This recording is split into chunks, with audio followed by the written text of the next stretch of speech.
दोस्तों, जिसके नाम में ही रस है वो शहर है बनारस। दुनिया के सबसे पुराने शहरों में एक है बनारस, जो वक्त के साथ चलकर भी रुकासा महसूस होता है, जिसकी पहचान होती है गंगा नदी से। यहाँ का बनारसी पान हो या बनारसी साड़ी या फिर यहाँ मिलने वाले मीठे और तीखे पकवान, सभी को समेटे हुए बनारस में जो सुकून मिलता है वो और कहीं नहीं। बनारस के सफर पर आज आपको बताते हैं इस शहर से जुड़ी कुछ अनसुनी और इंटरेस्टिंग बातें, जिन्हें जान आपकी बनारस की यात्रा करने की इच्छा और बढ़ जाएगी। गंगा नदी के तट पर बसे बनारस को शिव की भूमि कहा जाता है। काशी नगरी कहलाने वाला बनारस भारत का सबसे पुराना और पवित्र शहर है, जिसे वर्ल्ड हेरिटेज साइट का दर्जा प्राप्त है। बनारस न सिर्फ मंदिरों का शहर है, बल्कि ये सभ्यता की कहानी को बयां करती है। एक ऐसी कहानी जो शायद इतिहास के पन्नों से भी पुरानी है। इस शहर का धार्मिक महत्व तो है ही, साथ ही यहाँ के शाही परिवार का इतिहास भी काफी शानदार है। काशी पर अंग्रेजों का शासन स्थापित होने के बाद कई शाही परिवारों ने काशी के आसपास बसेरा बना लिया था, जिसमें से एक था महाराष्ट्र का पेशवा परिवार। इस शाही परिवार में जन्मी थी झांसी की रानी लक्ष्मीबाई, जिनका नाम बनारस के घाट मणिकर्णिका के नाम पर रखा गया था। बनारस एक ऐसा शहर है जहां आपको अनगिनत मंदिर देखने को मिलेंगे। हिंदू धर्म के सबसे पवित्रतम शहरों में से एक है बनारस। ये वो जगह है जिसे मोक्ष प्राप्ति का केंद्र कहा जाता है। इस शहर को लेकर हिंदू धर्म में बड़ी मान्यता है कि अगर कोई व्यक्ति यहाँ आकर मर जाता है या काशी में उसका अंतिम संस्कार होता है तो उसे मोक्ष की प्राप्ति होती है। एक और अटूट विश्वास ये है कि यहाँ बहने वाली पवित्र गंगा नदी में अगर डुबकी लगा ली जाए तो सारे पाप धुल जाते हैं। बनारस का सबसे दिलचस्प पहलू यहाँ स्थित घाटे हैं, इसलिए इसे घाटों का शहर कहा जाता है, जहाँ पर लगभग 100 घाट हैं, जिसमें हरिश्चंद्र घाट, दससुमेर घाट, मरकंडिका घाट, आशी घाट आदि प्रमुख हैं। बनारस की सुबह अलौकिक है, क्योंकि इस समय सूर्य की रोशनी गंगा और घाटों को गजब के सौंदर्य से भर देती है।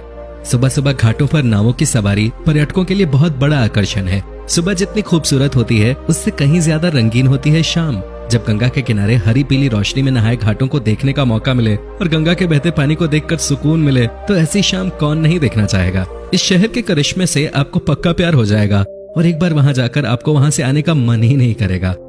बनारस को गलियों का शहर भी कहते हैं, जहाँ की हर गली अपने आप में खास है। अगर आप बनारस जाएं तो आपको यहाँ पुराने घर और हर 4 कदम पर एक छोटा सा मंदिर दिख ही जाएगा।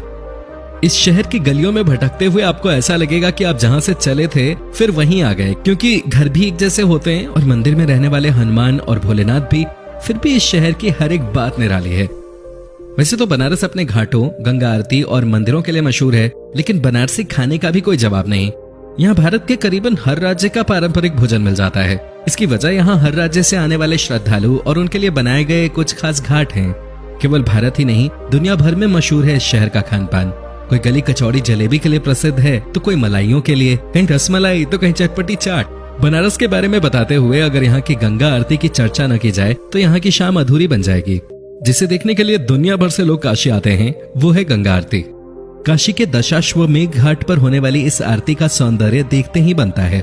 आरती के शुरू होते ही यहाँ का माहौल बदलने लगता है। हवा में अलग सी खुशबू फैलने लगती है और आरती के दीपक रोशनी बिखेरने लगते हैं। आरती चाहे तो घाट पर बैठकर देखी जा सकती है या फिर नाव में बैठकर।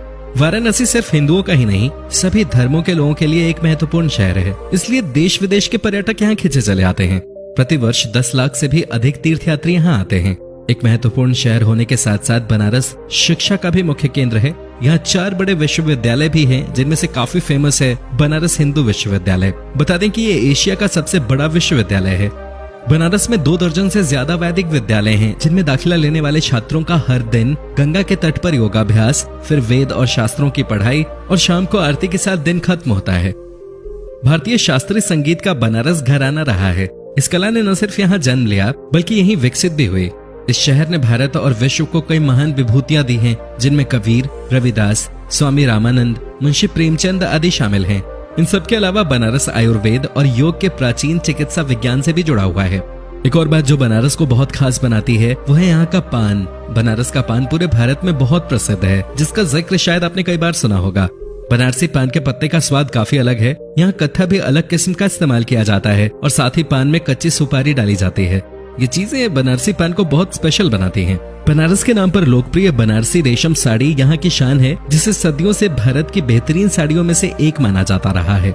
ये साड़ियाँ बारीक बुनी हुई रेशम से बनती हैं और जटिल डिजाइन से सजाई जाती हैं। बनारस में रेशम पैदा नहीं किया जाता है, बेंगलुरु और चीन से रेशम के धागे मंगाए जाते हैं। उन धागों से खूबसूरत साड़ियाँ बनाने का हुनर लेकिन बनारस के बुनकर ही जानते हैं। बनारस में एक बात आपको काफी पसंद आ सकती है, यहाँ आपको प्लास्टिक के कप ग्लास काफी कम दिखाई पड़ेंगे, बल्कि शहर में ज्यादातर दुकानों और ठेलों पर मिट्टी के कुल्हड़ों का इस्तेमाल किया जाता है। बता दें कि यहाँ लस्सी, रबड़ी, चाय और कॉफी तक कुल्हड़ों में दी जाती है, लेकिन फिर भी प्लास्टिक में पैक दूसरी चीजें अब भी बड़ी मुसीबत बनी हुई हैं। हर साल बनारस में एक अजीब रिवाज का पालन किया जाता है, जिसे सुन आपको हैरानी हो सकती है। इस रिवाज के तहत यहाँ हर साल अश्वमेघ घाट पर बारिश के मौसम में मेंढकों की शादी कराई जाती है। पंडित मेंढकों की शादी के सारे अनुष्ठानों को पूरा कर मेंढकों को नदी में छोड़ देते हैं। दोस्तों, आपको बनारस कैसा लगा हमें बताएं, और अगर आप बनारस नहीं गए हो तो हम कहेंगे आपको वहाँ एक बार जरूर जाना चाहिए।